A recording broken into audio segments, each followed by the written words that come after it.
समाज जितना सशक्त होगा, संगठित होगा, संस्कारित होगा, शासन वैसा ही बनेगा।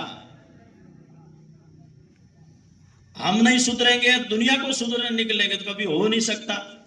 और इसलिए ऐसा एक सबल समाज अपना निर्माण हो जो समन्वय के साथ में चले, सबको लेकर के चले।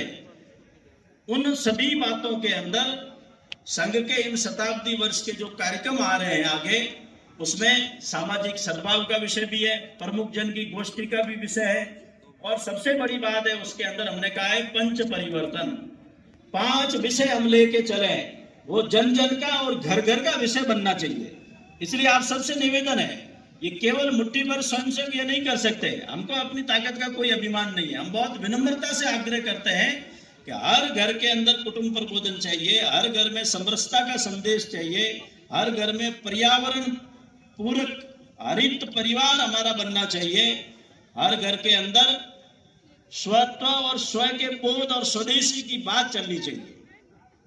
हर घर के अंदर, हर संस्था के अंदर, हर मठ मंदिर के अंदर, हर कथा प्रवचन के अंदर नागरिक कर्तव्य की बात आनी चाहिए।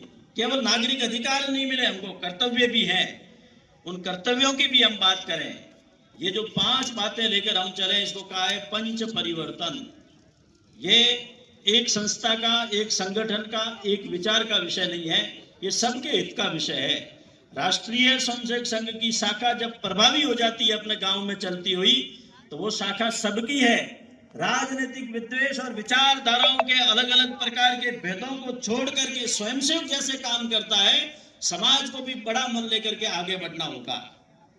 और जब समाज इस भाव और मन से आगे बढ़ेगा, तब एक बड़ा परिवर्तन हम अपनी आंखों के सामने देखेंगे। आज आवश्यकता है कि अपना परिवार, अपना व्यवसाय, नौकरी, शिक्षा, ये सब करते हुए भी कुछ समय हम देश और समाज के लिए निकालें। ये राष्ट्र यज्ञ चल रहा है, तो सब प्रकार से खेत खलियान से भी राष्ट्राय स्वाहा की आवाज आनी चाहिए। उद्योग व्यापार और दुकानदारों के वहां से भी राष्ट्राय स्वाहा की आवाज आनी चाहिए। स्कूल, पाठशाला, विश्वविद्यालय, महाविद्यालय, वहां पर भी राष्ट्राय स्वाहा का इस प्रकार का संदेश आना चाहिए। हम जो भी करेंगे वो राष्ट्र हित में करेंगे। और इसलिए जब इस प्रकार का भाव आम आदमी में जब निर्माण होगा, हम अपने व्यक्तिगत स्वार्थों से ऊपर उठ करके थोड़ा एक बड़ा मन लेकर के सोचेंगे।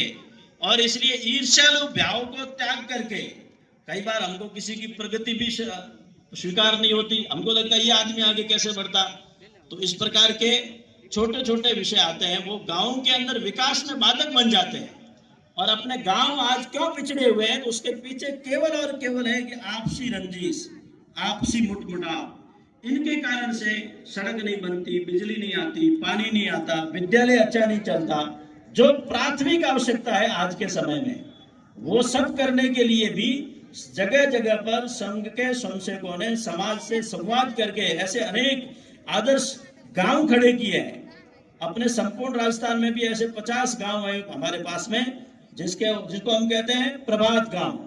उससे पहले की जो श्रेणी है वो उदय होती है, उससे पहले की किरण होती है, जैसे एक किरण निकलती है, फिर सूर्य बाहर आता है, और बाद में प्रकाश होती, तो प्रभात होती तो प्रकाश छा जाता है। तो ऐसे श्रेष्ठ गांव इस प्रकार के हमारे बने। और अपने परिवारों के अंदर विशेष करके अंतिम बात है कि एक संस्कारों की व्यवस्था और संवाद की व्यवस्था होनी चाहिए।